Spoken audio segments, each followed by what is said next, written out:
This series begins with a student named Yang. We learn that he is a high school student. Although he is handsome and attractive, he comes from a very poor background. His living conditions are so difficult that he has to sleep on the floor because he does not even have a bed. One morning, we see Yang waking up early to get ready for school. He keeps sneezing, making it obvious that he is sick and suffering from a cold. Despite feeling unwell, he quickly gets dressed because he does not want to be late for class. As he prepares to leave, he notices that his mother is not at home. He wonders where she has gone. A moment later, he receives a message from her. She tells him that she has already left for work and reminds him to eat breakfast and take care of himself. Yang smiles after reading the message and appreciates his mother's concern. However, it is clear that he is hiding a lot of sadness behind that smile. When he arrives at school, he notices a group of troublesome students live streaming on their online channel. They tell their viewers that they are about to give one of their classmates a complete makeover to make him look like a famous celebrity. The student they are talking about is Yang. Because of his good looks, they think he is the perfect target for their content. However, they notice that Yang looks unhappy and serious. They stop filming for a moment and confront him. They threaten him and tell him to smile and cooperate. They even promise to pay him some money if he goes along with their plan. Since Yang desperately needs money and is afraid of them, he reluctantly agrees. The group starts putting makeup on him. Instead of making him look better, they intentionally make him look ridiculous. They turn him into the joke of their live stream. They force him to smile, wave at the camera, and entertain their audience. The viewers laugh at him, and the channel gains more attention. The bullies are pleased because they earn money and attract more followers. After the stream ends, Yang quietly leaves the classroom. He heads to the restroom and washes his face. Standing in front of the mirror, he feels frustrated and disappointed with his life. At school, everyone treats him like a joke. No one respects him. For a moment, he wishes he had special abilities or enough strength to stand up for himself. After calming down, he decides to return to class. While walking, a small coin slips from his pocket and falls to the ground. Because every bit of money matters to him, he quickly chases after it. At that moment, the leader of the bullying group notices him and starts making fun of him again. Feeling embarrassed, Yang asks for the payment they had promised him earlier. Instead of paying him, the bully laughs in his face. Taking advantage of Yang's weakness, he refuses to hand over the money. The bully then punches him in the stomach, knocking him to the ground. Even after that, he continues humiliating him. He cruelly insults Yang's sick mother and mocks their financial struggles. Before leaving, he warns Yang not to report anything to the teachers. Then he walks away laughing. Yang slowly picks up the coin from the floor. Feeling helpless and exhausted, he blames himself for being unable to fight back. Later that day, he learns that his mother has been admitted to the hospital. Worried about her condition, he immediately decides to go and visit her. There, his mother notices the injuries on his face and becomes worried. She asks what happened and whether someone at school is troubling him or if he got into a fight. Yang becomes nervous but refuses to tell her the truth because he does not want to add to her worries. Instead, he lies and says that he simply fell while playing with his friends. His mother believes him and gently tells him not to worry about her. She encourages him to enjoy his life and live happily like any other teenager. Yang pretends that everything is fine and assures her that he will do just that. However, when he notices the hospital bill, he realizes how expensive her treatment is. Determined to help, he decides to save as much money as possible. After leaving the hospital, he heads to the restaurant where he works. He spends the entire day cooking meals and serving customers. Deep down, he feels exhausted because his life is filled with struggles. He barely has time to think about friendships, let alone romance. Suddenly, the manager announces that a new employee will be joining the team. A girl arrives and introduces herself as Mia. The moment Yang sees her, he is completely stunned by her beauty. He cannot stop looking at her. It quickly becomes obvious that he has developed a crush on her. Mia notices him staring and asks if something is wrong. Embarrassed, Yang quickly looks away and returns to work. Even so, he keeps stealing glances at her whenever he can. A short while later, the group of school bullies enters the restaurant while filming another live stream. Seeing them, Yang immediately becomes nervous and tries to avoid them. The group's leader approaches Mia and proposes a challenge. He tells her that she must prepare a burger within 5 minutes. If she fails, he says she will have to give him her phone number. Mia becomes flustered because she is new and does not know what to do. Wanting to help her, Yang steps forward and volunteers to complete the challenge himself. The bullies agree. Working quickly, Yang manages to prepare the burger just in time. He serves it to the group, leaving them completely surprised. Not only did they lose the challenge, but they also failed to get Mia's number. Frustrated and embarrassed, the group leaves the restaurant. Mia is impressed by what Yang did for her. She thanks him for stepping in and helping her. Yang is overjoyed that she spoke to him. In his excitement, he even starts imagining a future with her. Of course, he has no idea what trouble is waiting for him. Later, while taking out the trash, Yang discovers the bullies waiting outside. They surround him and begin seeking revenge. The ringleader grabs him aggressively and starts attacking him. At one point, it looks as though he is about to break Yang's arm. Fortunately, Mia notices what is happening and walks over to check on him. The bully immediately changes his attitude and pretends they were only joking around. Before leaving, he quietly threatens Yang and warns him not to tell anyone. After the group leaves, Mia asks Yang if he is alright. Trying to hide the truth, he forces a smile and says everything is fine. He claims that the boys are simply his classmates and that they were only playing around. Although Young tries to act normal, Mia is not convinced. She senses that he is hiding something and may be dealing with serious bullying. From that moment on, she becomes more curious about him. She decides to learn more about his story and find a way to repay him for helping her earlier. At the end of the day, Young finishes his shift and heads home. On the way, he runs into one of the bullies from school. The bully knows that Young lives alone and decides to accompany him home while filming a live stream. Young feels uncomfortable but agrees because he is afraid of causing trouble. After arriving home, Young starts preparing some pasta for dinner. While moving around the room, he accidentally trips over a cable connected to the streaming equipment. He loses his balance and falls. The hot food spills all over the bully. The bully screams in pain and becomes furious. Angry that his live stream has been interrupted, he decides to take his frustration out on Young. He shoves Young to the ground and begins attacking him. The situation becomes increasingly humiliating as he continues to overpower him. Finally, Young reaches his limit. He shouts, "I stayed silent at school and at work, but I won't be treated like this inside my own home." For the first time, he fights back. Breaking free, he lands a strong punch on the bully. A fierce struggle follows as both of them exchange blows. Eventually, Young manages to force the bully out of his house. Although exhausted, he feels proud because it is the first time he has stood up for himself. The next day, he visits his mother at the hospital. There, a doctor informs him that her condition has become serious. She urgently needs an operation, and without treatment, her life could be at risk. Young is devastated. He knows he does not have enough money and has no idea how he will pay for the procedure. He asks the doctor for some time and leaves while thinking about a solution. Later, he receives a call from the same bully he fought the previous night. The bully urgently tells him to delete a video. Confused, Young asks what video he is talking about. The bully explains that the recording device accidentally captured their entire fight. Young rushes home and checks the footage. To his surprise, the video has already gained a massive number of views online. Feeling embarrassed, he immediately deletes it and assumes the situation is over. However, the next day at school, he discovers that everyone has already seen the video. Students who barely knew his name are suddenly talking about him. Overnight, he has gone from being an ignored student to one of the most talked about people in school. Young is shocked by the sudden attention. For the first time, people seem interested in him. But the situation quickly changes when the bullying ringleader arrives. Furious about the damage to his reputation, he wants revenge. He confronts the bully who lost to Young and humiliates him in front of everyone. The former gang member is mocked, blamed for the embarrassment, and thrown out of the group. The leader warns him to stay quiet if he knows what is good for him. Feeling betrayed and angry, the outcast student begins looking for an opportunity to get even. During a school break, he approaches Young on the rooftop. He suggests that they work together to expose the ringleader's true behavior. The plan is risky, but it could reveal the truth to everyone. Although nervous, Young agrees. Later, when they return to class, the ringleader invites both of them to appear in another live stream. His goal is to use their growing popularity to attract more viewers and earn even more money. The ringleader pretends to be friendly in front of the audience. He tells his followers that all their problems have been resolved and that everyone is now friends. He then asks viewers to send gifts and donations during the live stream. Young becomes frustrated by the lies and decides to reveal the truth. He grabs the camera and tells everyone that the ringleader is a bully who has been tormenting students for a long time. He even shows the bruises and injuries on his body as proof. The ringleader is shocked by Young's actions. Without wasting a second, he immediately ends the live stream. Filled with anger, he attacks Young and begins beating him relentlessly. Young is knocked to the floor and takes a severe beating. Thinking he has won, the ringleader turns around and starts walking away. However, Young refuses to give up and grabs his leg. It is then revealed that this was part of a plan. Young and the outcast student had secretly agreed to record everything. Their goal was to expose the truth and create content that would attract attention online. Realizing he has been tricked, the ringleader becomes even more furious. He prepares to deliver another powerful attack. Just then, another student suddenly appears and stops him. This student is a well-known boxer at the school. Because of his strength and reputation, everyone respects him. Annoyed by the commotion, he tells them that they are making too much noise and disturbing his rest. The ringleader immediately backs down. Not wanting any trouble with the boxer, he apologizes and leaves. The boxer then notices that Young has passed out from the beating. Impressed by his determination, he carries him to the infirmary and leaves him in the care of the school nurse. When Young finally wakes up, the first thing he does is ask whether their plan succeeded. The outcast student excitedly tells him that the video has reached over 1 million views. As a result, they have earned a significant amount of money. The two agree to share the profits. Young feels relieved because he now has part of the money needed for his mother's medical treatment. However, the outcast student has a new idea. He suggests forming a long-term partnership. According to him, videos of Young standing up after getting beaten attract huge attention online. He believes they can become even more popular and earn much more money. Young is surprised by the suggestion. He asks, "So you want me to be the one getting hurt in every video?" He admits that he is afraid of getting injured. But when he thinks about his mother's condition, he realizes he has very few options. Reluctantly, he agrees. The outcast student is thrilled. He encourages Young to endure as much punishment punishment as possible during future videos, because longer fights usually attract more viewers. Young reluctantly promises to do his best. That night, he returns home and begins searching for ways to become stronger. While browsing online, he watches several boxing and self-defense videos. During his search, he comes across a strange video made by a masked man. The mysterious person claims he can teach anyone how to become stronger. However, the man is wearing a ridiculous chicken mask. Yang finds the whole thing funny and assumes it is a joke. He closes the video and goes to sleep. Unfortunately, he spends the night dreaming about all the bullying he has suffered. He suddenly wakes up in the middle of the night. The video remains on his mind, and he begins wondering whether he should take it seriously. The next morning, he heads to school feeling anxious. As soon as he arrives, he finds the ringleader and his gang waiting for him. Still furious about being exposed online, the ringleader immediately attacks him. He grabs Yang and throws him down a flight of stairs. The gang then surrounds him and continues beating him mercilessly. The assault becomes so brutal that Yang fears he might suffer a serious injury. He demands that Yang surrender, or he will finish him once and for all. Our hero is exhausted and is about to give up. But then he notices the outcast bully recording everything on camera, so he forces himself to endure the pain. He knows that more views could mean more money. Motivated by this thought, he decides to fight back. He remembers the advice from the masked man's video. Earlier that morning, he had watched it carefully and learned that to defeat an opponent, you must provoke them and take advantage of their weaknesses. Remembering this lesson, Yang raises his hands to protect his face. The ringleader becomes angry when he sees Yang resisting. He attacks with full force. This time, however, Yang dodges the strike while standing his ground. Everyone is shocked by what they see. They assume it was just luck, but Yang realizes the masked man's techniques actually work. He follows the next lesson he learned. The masked man had explained that getting close to your opponent reduces the impact of their attacks. As the ringleader charges forward again, Yang quickly closes the distance. He absorbs the hit from close range and remains standing. To his surprise, the attack barely affects him. Yang becomes excited and starts believing he can win. Unfortunately, he cannot remember the rest of the training because he did not pay full attention to the video. Because of this mistake, the ringleader lands a powerful kick and sends him crashing to the ground. The bully approaches, ready to finish the fight. Just when Yang thinks everything is over, a new student suddenly appears. She begins recording the situation with her phone. She warns the ringleader that if he does not stop, she will upload the video online. The ringleader immediately backs down. Not wanting more trouble, he leaves with his gang. Yang is grateful that she saved him. He later takes her to the school rooftop to thank her properly. However, he is confused because he has never seen her before. The girl explains that she recently transferred from another country. She introduces herself as Mono. The outcast bully is impressed by her confidence. He invites her to join their team and proudly shows her their earnings. He tells her they have already made $25,000. Mono agrees to help them. She reveals that she is skilled with computers and programming. She says she can manage their channel and help increase its popularity. The three of them decide to work together. Mono suggests naming the channel The Famous Punch because Yang's fights always attract the most viewers. Yang likes the idea and agrees. After school, he heads to the restaurant where he works. During his break, he watches more videos from the masked trainer and practices the techniques he learns. Suddenly, Mia walks in. Embarrassed, Yang quickly closes the video before she notices. He then approaches the manager and asks for some time off because he has important matters to handle. The manager refuses because the restaurant is already short-staffed. Mia steps in and offers to cover his shift. She tells him not to worry and says she will handle the work. Before leaving, she gives him her phone number and tells him to call whenever he needs help. Yang is delighted by her kindness. He thanks her sincerely and leaves with a smile on his face. When he finishes work, he goes to meet the outcast bully. However, the only thing on his mind is Mia's phone number. He cannot stop smiling because he finally got the number of the girl he likes. While walking, two strangers suddenly recognize him as the owner of the Famous Punch channel. They ask to take a photo with him. Yang is surprised by his growing popularity and happily agrees. Unfortunately, the two men are actually thieves. They trick him and lure him to a deserted area. There, they steal his wallet and run away. Yang becomes upset and wants to call the police. However, the outcast bully stops him. He reveals that he secretly recorded the entire incident during a live stream. Because of the robbery, the channel received a huge number of views. Instead of calling the police, he encourages Yang to chase the thieves and create even more content. Although scared, Yang gathers his courage and decides to go after them. He follows their trail and eventually finds their hideout. Yang demands that they return his wallet. The thieves laugh at him. One of them mocks him and says, "Do you really think those fighting tricks will work on us?" Yang confidently replies, "There's only one way to find out." The thief steps forward and prepares for a fight. As the confrontation begins, Yang remembers the lessons from the masked trainer. He recalls that staying calm and avoiding attacks is the key to victory. Following the advice, he raises his guard and protects his face. The thief charges at him and throws a punch, but Yang quickly dodges the attack. Again and again, he avoids every strike. His movements frustrate the thief and slowly throw him off balance. Yang continues defending himself while forcing his opponent to lose focus. The thief eventually attacks with full power. This time, Yang quickly moves closer and absorbs the impact from a short distance, just as he learned from the training videos. The technique works perfectly. barely. Yang barely feels the hit. Instead, the thief injures his own hand from the impact. The thief cries out in pain. Realizing he is dealing with a tougher opponent than expected, he finally gives up. He returns the stolen wallet and backs away. Yang celebrates the victory with the outcast bully. He also thanks the viewers who supported him throughout the challenge. Meanwhile, Mono takes advantage of the moment and uploads the footage to their channel. The video performs extremely well. Their popularity continues to grow, and the income starts increasing rapidly. Yang is thrilled by the success. He suggests dividing the earnings equally among everyone. However, Mono refuses her share. She explains that she joined the team for fun and experience, not for money. The outcast bully immediately tries to claim her portion for himself. Yang quickly objects. He reminds him that everyone deserves fair treatment and threatens to leave the team if things continue that way. The outcast bully immediately changes his attitude. Knowing the channel depends heavily on Yang, he begins apologizing and claims he was only joking. Yang then sets one condition. Since he is the one taking all the risks and getting involved in dangerous situations, he deserves a larger percentage of the earnings. The outcast bully reluctantly agrees. Satisfied with the arrangement, Yang feels relieved. The following day, he visits his mother in the hospital. For the first time in a long while, he is able to contribute money toward her medical treatment. He refuses to tell her about their channel and says that he has simply been working hard lately and earning good money from his job. However, he notices that her jacket is torn and decides to buy her a new one. While walking home, he suddenly receives a message from Mia asking if they can talk. He is surprised and quickly puts on his best outfit before going to meet her. The two sit together at an expensive cafe, and he even buys her favorite ice cream. Yang is happy to spend time with the girl he likes. However, he overhears a young man making fun of his worn-out shoes. Yang feels embarrassed and worries that Mia might look down on him. Instead, Mia thanks him for helping her when the bullying gang harassed her at the restaurant. She tells him that appearances do not matter to her. After leaving the cafe, they walk together happily. By coincidence, they run into their boxer classmate, who decides to join them. It turns out that he and Mia have known each other for a long time. When they arrive at the beach, Yang notices them laughing and joking together. Naturally, he becomes jealous. He feels like he does not belong with them and decides to leave. Pretending that his feet hurt, he says goodbye and walks away feeling depressed. Suddenly, the outcast bully appears behind him because he has been filming everything. He tells Yang that the followers have figured out that he likes Mia. He encourages him to be brave and finally confess his feelings, but Yang refuses because he is afraid of being rejected. He says that Mia will surely choose the boxer because he is strong and confident, while he is weak and constantly bullied. His friend becomes frustrated and grabs him by the shirt. He tells Yang that he has to at least try and keeps encouraging him to believe in himself. Yang is touched by his words. He thanks him for always standing by his side and gives him a hug. Screaming. He promises that he will confess. Then he runs off in search of Mia. When he finally reaches her, he asks if they can talk. He gathers his courage and prepares to confess his feelings, but suddenly he notices the outcast bully lying on the ground nearby. At first, he thinks his friend is still filming. However, when he gets closer, he is horrified to see that he is injured and covered in blood. He immediately asks who did this to him. With his remaining strength, the outcast bully makes only one request. "Run, save yourself." Suddenly, the ringleader arrives with his gang. They knock both of them to the ground and begin attacking them. The boxer's friend tries to call the police. However, the ringleader stops her and orders his gang to surround and restrain her. Yang becomes tense because he does not know how to save her. Then he remembers the advice from the masked person. He forces himself to stay calm and starts provoking the ringleader with words, hoping to make him attack recklessly. The ringleader loses his temper and charges at him. Yang attempts to dodge and counterattack, but this time, the ringleader has already anticipated his move. He strikes with his other hand and knocks Yang to the floor. As he lies there, our hero begins remembering his past. He recalls how cowardly he used to be and how he was constantly bullied by the gang. He remembers that he was finally given a chance to change his life, but he feels as though he failed to take advantage of that opportunity because he was too weak. Lying helplessly on the ground, Yang apologizes to the ringleader. He begs him to let Mia go because she has done nothing wrong.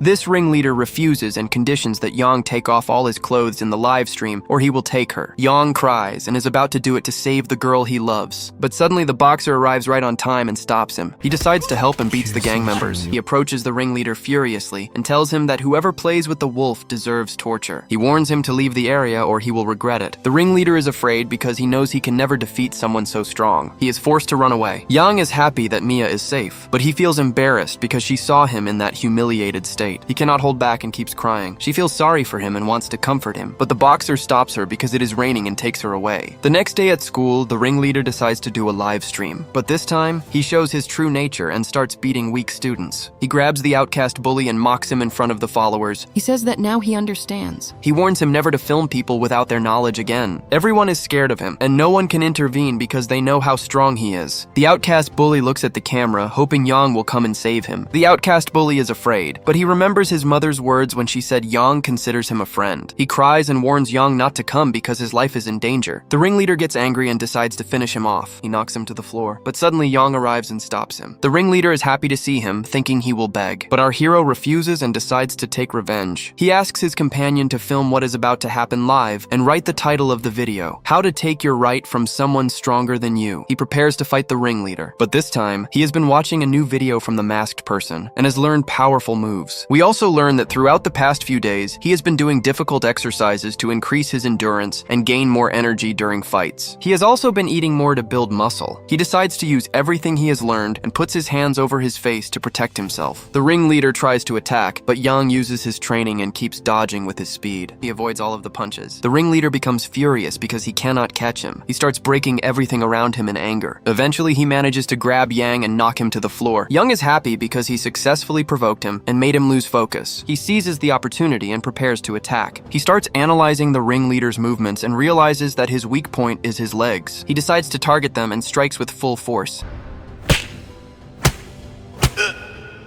The students are surprised by what happened. The ringleader tries to act fine in front of everyone, but he can clearly feel the pain in his leg. He gets angry and decides to make Yang pay for it, attacking him with all his strength. But our hero manages to block every attack and repeatedly targets his opponent's legs, hoping to bring him down. However, the ringleader possesses incredible strength and endures the pain. He suddenly grabs Yang by the hair and starts landing a barrage of heavy punches across his body. The attacks leave Yang dizzy, and he eventually collapses to the ground. Screaming, the ringleader smirks and declares that Yang's end has finally arrived. Lying on the ground, Yang begins remembering his past. We learn that he once lived a normal and happy school life. Everything changed when the ringleader transferred into his class and started tormenting him. Day after day, Yang was bullied and humiliated. Unable to defend himself, he slowly became an isolated student with no friends and no desire to attend school. Snapping out of those painful memories, Yang finally makes a decision. He refuses to live in fear any longer. Getting back on his feet, he looks directly at the ringleader and says that he is no longer afraid of him. The ringleader becomes furious and charges at him once again. But because of the damage to his leg, he suddenly loses his balance and stumbles. Yang immediately takes advantage of the opening. Using the special technique he has been practicing, he delivers a powerful punch to the exposed weak spot. The blow sends the ringleader crashing to the ground. For the first time, Yang defeats the person who made his life miserable. Everyone watching is stunned by what they have just witnessed. The viewers begin cheering loudly and chanting Yang's name. Monso becomes emotional after seeing justice finally served and rushes over to congratulate him. Meanwhile, Mia and the boxer watch from a distance, proud of how far Yang has come. Later, Yang reunites with his teammates near the beach and apologizes for keeping everyone waiting. During their conversation, they discover that their channel has now surpassed 1 million followers. Yang is overjoyed because the success means he can earn enough money to support his mother's treatment. The group celebrates together and enjoys a well-deserved moment of happiness. The following day, Yang returns to school and is surprised by the warm welcome he receives. Students who once ignored him now respect and admire him. They tell him that the ringleader was expelled from school after everything that happened. Many of them even thank Yang for standing up to the bully and helping others. Yang feels relieved that his life is finally moving in a better direction. Meanwhile, the ringleader's girlfriend notices that people online are mocking him for losing the fight. Embarrassed by the situation, she decides to end their relationship. Determined to maintain her popularity, she meets with her manager and says she is willing to do whatever it takes to stay relevant. Her manager assures her that he will handle everything. Later, Yang returns to the restaurant where he works. While carrying food, he accidentally bumps into Mia and causes some of the food to fall. Feeling embarrassed, he quickly helps clean up the mess. After work, the two walk together. Yang apologizes for not responding to her messages. Mia smiles and tells him she is not upset. Instead, she thanks him for his courage and for standing up against the ringleader. Before leaving, she suggests that the two of them spend some time together again. Yang is happy and agrees, then says goodbye to her and leaves. But he notices she forgot her napkins and follows her to return them. He is shocked to see her entering a large house and realizes she comes from a wealthy family. He feels hopeless, thinking it is impossible for someone like her to be with a poor person like him. At the same time, Mia is with her father, who keeps pressuring her to leave her restaurant job and join his company. Their relationship is tense, but Mia refuses because she wants to stay independent. She leaves him and walks away. The next day, Yang meets his team, and the outcast bully tells him about a new opponent and takes him to see him. Our hero is surprised to see that the opponent is a huge wrestler. He refuses immediately, saying he will not fight and telling them to handle it themselves while he only films. The outcast bully pretends to agree, but but when he faces the wrestler, he gets scared and surrenders instantly. Yang laughs at his behavior and tells him not to worry about it anymore. He then goes with Monso to search for a new opponent. The outcast bully feels depressed and goes to a club to distract himself. There, the ringleader's girlfriend notices him and decides to use him for her plan. She pretends to be attracted to him and makes him drink heavily until he becomes dizzy. She then asks to see their channel, and he unknowingly shows it to her, while she secretly records him and steals the password. At night, Monso tries to open the channel but is shocked to find that it has been stolen. She calls Yang and informs him, asking him to come so they can find a solution together. But suddenly, two gang members appear, corner Yang, take his phone, beat him, and smash a bottle on his head. They warn him to stop what he is doing or they will finish him. Monso hears everything over the call and panics, rushing toward him. When she arrives, she finds him lying on the ground and thinks he is dead, but he wakes up and tells her he is fine. She takes him home so they can plan what to do next. The outcast bully later joins them and learns that the channel has been stolen. They ask him if he showed it to anyone. He remembers what happened at the club and realizes the ringleader's girlfriend is behind it, but he is too scared to say anything. The next day, he confronts her at school and demands she return the channel or he will expose her. She denies everything and walks away to class. The outcast bully is left confused and unsure how to recover it. After that, Yang is forced to return to the restaurant because he has no money left. There, Mia notices his injuries and assumes he has been in another fight. He tells her what happened and explains that two young men ambushed him and stole his channel. He reassures her that he is fine, returns her napkins, and thanks her for helping him. The outcast bully then calls him, and they all meet at Monso's place. They start thinking about ways to recover their channel. They consider reporting it to the police, but they hesitate because they are still minors and could get into trouble. Yang goes online and accidentally finds a photo of the two attackers from the previous day and learns that they are prank streamers. He considers confronting them directly, but realizes they are a group and he cannot handle them easily. That night, he returns home and spends hours thinking. He visits the masked person's channel and is surprised to find a new video explaining how to fight multiple opponents at once. Yang becomes excited, watches it carefully, and decides to use everything he learns. The next day, the two attackers are seen walking in the street doing a live stream and pranking people. They attach toy snakes to girls' clothes and laugh while filming their reactions. Suddenly, Yang arrives and stops them. He is also live streaming and has changed his appearance to look intimidating in order to scare them. His plan initially works, but because he is poor and clumsy, his shoe falls off and his intimidating image is ruined. The two laugh at him, mock him, and then prepare to beat him. Yang decides to rely on himself and fight back. He manages to hit one of them, but the other attacks from behind and knocks him down. They continue beating him, thinking they have already won. However, Yang has been studying the masked man's training videos and refuses to give up. He gets back up and starts running through the city to escape and reposition himself. The two chase him until they reach an amusement park. Yang uses the environment to his advantage and separates them so he can fight them one by one. He rides a moving amusement ride and fights while in motion, landing several solid hits. The attackers become exhausted and humiliated and eventually surrender. Yang celebrates and forcefully takes back control of his channel. He returns home, goes live, and thanks his followers for their support. He asks them to continue supporting him, and they respond with gifts and donations. The next day, he visits his mother in the hospital and buys her new clothes while reassuring her. He is close to collecting enough money for her operation, but she worries about his safety and tells him not to take risks. Yang becomes tense and lies to her, saying he is only working at the restaurant these days. Meanwhile, the outcast bully posts an announcement on the channel challenging anyone strong enough to fight Yang. He then goes to meet Monso, where it becomes clear he has feelings for her. He tries to get closer while they are alone, but suddenly her father walks in, shouts at him, and throws salt in his eyes. He warns him that if he upsets her, he will regret it. The outcast bully gets scared and replies, "Don't worry, uncle. Consider me a potato under your feet, and your daughter a queen above my head." On the other side, Yang goes out on a date with Mia. They take photos, laugh, and spend a pleasant time together. He asks about her family, and she tells him that her father is a famous doctor who wants her to work with him at the hospital, but she is not interested. Our hero decides to confess his feelings, but he becomes nervous and fears rejection, so he changes his mind. He decides to wait until he becomes as rich as her before confessing. At night, he meets his team again, and the outcast bully informs him about a new opponent who wants to fight him. This time, the opponent is a psychotic young man who is a professional taekwondo fighter. Our hero becomes scared because he realizes this opponent is extremely strong and difficult to defeat. He initially refuses the fight, but the psycho later ambushes them after school and demands that Yang accept the fight, or he will hurt his friends. He attacks the outcast bully, knocks him down, and continues beating him. Yang tries to stop him, but the psycho easily dodges his attack, sends him flying, and continues assaulting the outcast bully and Monso in front of him. Seeing his friends in danger, Yang is forced to accept the fight. He takes the outcast bully to the hospital and apologizes for not being able to protect him. He then returns home and spends the entire night thinking about how to win. He realizes he has almost no chance because the opponent is a trained taekwondo fighter who specializes in fast and powerful leg attacks and close-range strikes. The next day, he meets the psycho and asks for 1 month to prepare for the fight. The psycho Psycho mocks him for being weak, but agrees, confident he will win easily. He warns him that he will show no mercy when they meet again. Yang feels relieved and decides not to waste any time. He goes to the restaurant and requests a 1-month leave from his manager. Mia overhears him and realizes he is preparing for another fight. She encourages him and tells him she believes in him. Yang feels happy and thanks her, deciding that after winning the fight, he will finally confess his feelings to her. He then meets the boxer and asks him for advice, since he is the only one who understands taekwondo properly. The boxer tells him to focus on dodging because the Psycho is extremely fast and strong, and even suggests he should withdraw since 1 month is not enough, but Yang refuses to give up. That night, he begins training intensely. Suddenly, he receives a notification from the masked person that a new video has been uploaded. He gets excited and watches it, planning to follow all the instructions. The video is titled, "How to Defeat Taekwondo." It feels like this person is following our hero, not the other way around. A month passes, and the day of the fight finally arrives. Our hero appears confident and goes to meet the Psycho as agreed, but the moment he sees him, he says, "Running is also half of bravery," and immediately runs away. The Psycho is confused, but starts chasing him until he follows Yang into a bathroom. Inside, Yang is already waiting for him, and suddenly splashes water on him, soaking his clothes. This is part of his plan to provoke him, and it works perfectly. The Psycho loses his temper and attacks, but slips because the entire floor is covered in water. Yang laughs, knowing he prepared this trap in advance, and wearing water-resistant shoes gives him an advantage. He takes the opportunity and attacks with full force, knocking the Psycho to the ground and landing a heavy punch. As always, he uses the technique he learned and grabs the Psycho by the neck to choke him into submission. For a moment, he believes he has won, but unexpectedly, the Psycho removes his shoe and breaks free from the grip. He counters with a powerful kick, knocking Yang to the ground.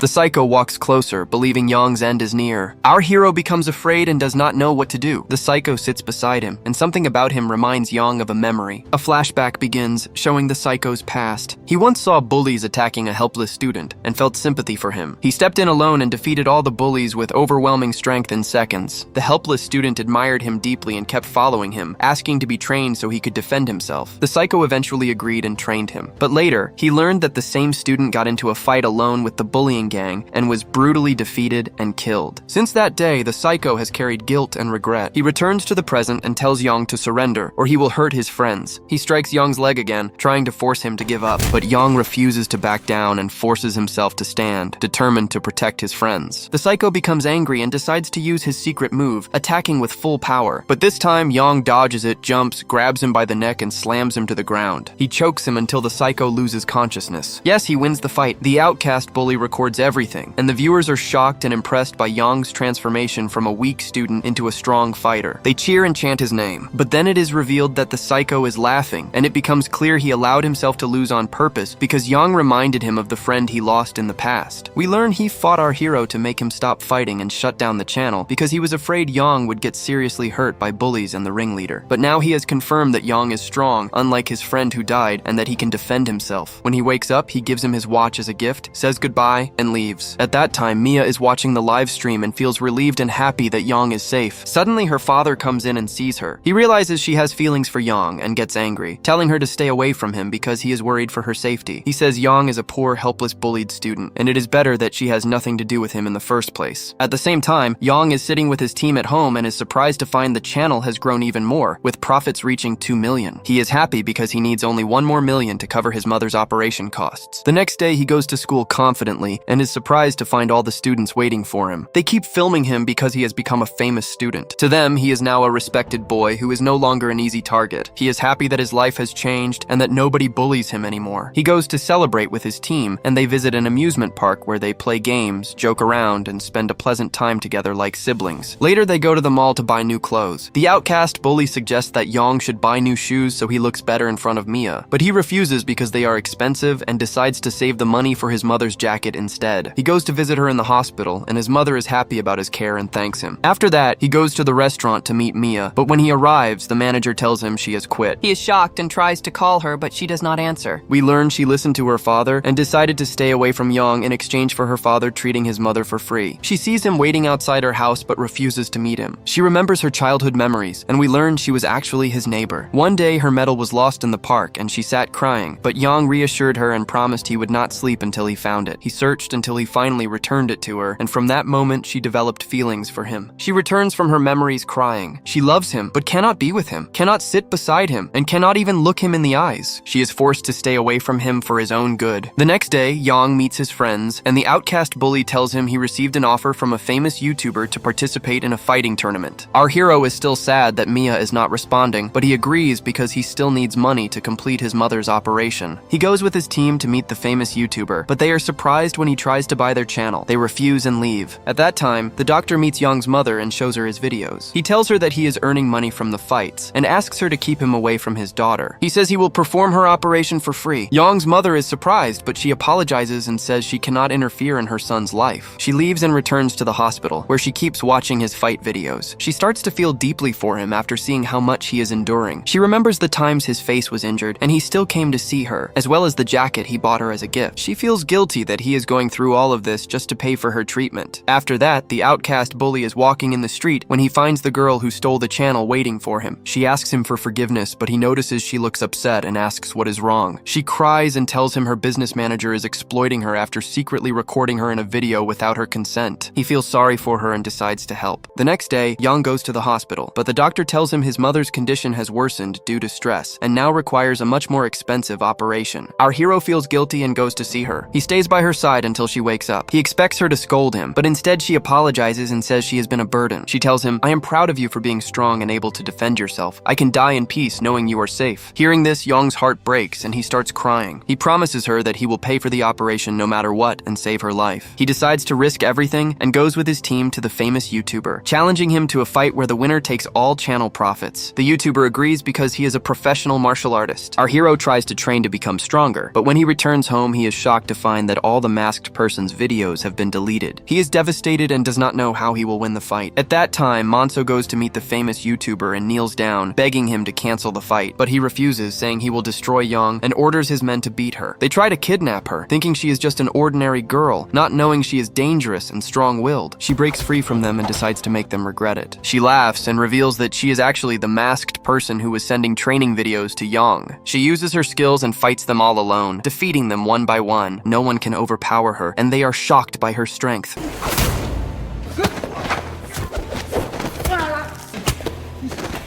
They realize she is not a normal girl and run away in fear. After that, Mia meets Yang and tells him about the deal she made with her father. She apologizes and says she is forced to stay away from him for his own good. Finally, she gives him her medal and reminds him that she is the same little girl he once helped. She confesses that she loves him and then leaves, walking away in tears. Yang is shocked by what he has just learned and holds the medal all night, unsure of what to do. The next day, he goes to the club and asks the boxer to train him, but the boxer refuses and advises him to withdraw from the fight because the YouTuber is dangerous and may seriously injure him. However, our hero refuses to give up. Suddenly, Monso calls him and asks him to come to her place. When he arrives, he finds her father holding the mask, and the father decides to tell him everything. He reveals that he is actually the coach who trained Monso in martial arts and offers to train Yang to make him stronger. Yang is surprised but agrees and says he is ready. He goes to the beach with him and begins intense training exercises to increase his endurance. Each day becomes harder than the previous one until he completes the training. He runs in the mountains to improve his speed and learns different martial arts techniques for self-defense. Days pass, and our hero feels he has become much stronger until the day of the fight arrives. He visits his mother in the hospital to check on her condition. His mother cries because he is doing all of this for her and asks him to take care of himself. But Yang promises that he will win the fight and pay for her treatment. He leaves her and goes to prepare. He finds Monso waiting for him, and she encourages him, saying she believes he will win because he is the strongest person she knows. Yang feels motivated by her words and enters the ring confidently. All the people who helped him are there watching to support him. The YouTuber then arrives and the crowd cheers loudly for him because he has never lost a fight in his life. He refuses to greet Yang and mocks him, saying he will show no mercy, but Yang understands that he is trying to provoke him and keeps control of his emotions. When the fight begins, the YouTuber attacks with full force, but is shocked when Yang easily blocks all his punches. He realizes Yang has unnatural strength. The crowd continues cheering for the YouTuber and chanting his name. Most people bet that he will win. Yang starts to feel nervous and alone, with no one supporting him, but at that moment, Mia starts a live stream and confirms confesses in front of everyone that she loves Yang. She tells the audience that he is brave, always protects her, and is a true hero, and she asks everyone to support him. Her words move the crowd and they begin to support Yang instead. When the second round begins, many viewers are watching him and sending gifts and donations because they believe in him. He becomes motivated, decides to fight with full strength, and attacks the YouTuber, who continues to dance around him and mock him. Our hero decides to use the training he learned and delivers a decisive punch this time.